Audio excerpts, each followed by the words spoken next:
నమస్కారం. ఓటెన్ TV news కు స్వాగతం. హిందూ ధర్మాన్ని కాపాడటం, గోవులను సంరక్షించడంలో కూటమి ప్రభుత్వం ఘోరంగా విఫలమైందని ఏపీ సాధు పరిషత్ అధ్యక్షులు స్వామి శ్రీనివాసానంద సరస్వతి మండిపడ్డారు. లబ్బిపేటలోని లీలావతి కళ్యాణ మండపం నందు హిందూ ధర్మ గోమాత యొక్క విశిష్టతపై సాధు పరిషత్ ఆధ్వర్యంలో గురువారం సదస్సు నిర్వహించారు.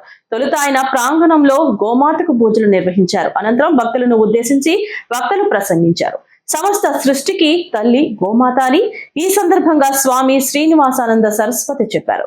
గోవిందుని మనం పూజిస్తే గోవిందుడు గోవులను పూజించారని చెప్పారు. కపిల మహర్షి సాక్షాత్తు శ్రీవారి గోవులను సమర్పించినట్లు పురాణాలు చెబుతున్నాయని అన్నారు.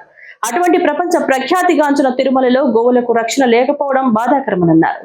కూటమి ప్రభుత్వం వచ్చాక హిందూ ధర్మంపై దాడులు, అపచారాలు ఎక్కువయ్యాయని స్వామీజీ అన్నారు. గోశాల నుంచి ఒక గోవు బయటకు వచ్చి రైలు కింద పడి మృతి చెందడం యావత్ హిందువులను దిగ్భ్రాంతికి గురి చేస్తుందన్నారు.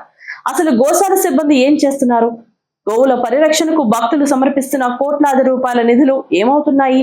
సూటిగా ప్రశ్నించారు ఆయన. గోవులకు రక్షణ లేని చోట గోవిందునికి మాత్రం రక్షణ ఎలా ఉంటుందనే అనుమానం ప్రస్తుతం భక్తుల్లో నెలకొందన్నారు.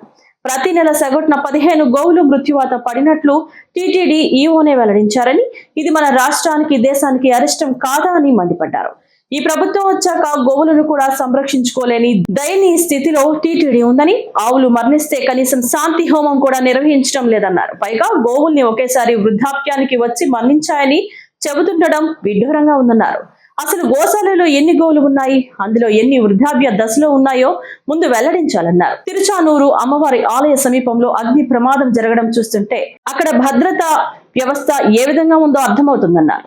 గోగర్భం డ్యామ్ లో బోటు షికార్లు ఏంటని, అసలు తిరుమల తిరుపతి దేవస్థానాన్ని ఏం చేయాలనుకుంటున్నారని ఆవేదన వ్యక్తం చేశారు. పైగా భక్తుల మనోభావాలను కాపాడాల్సిన ఆలయ చైర్మన్ వ్యంగ్యంగా మాట్లాడడం సరికాదన్నారు.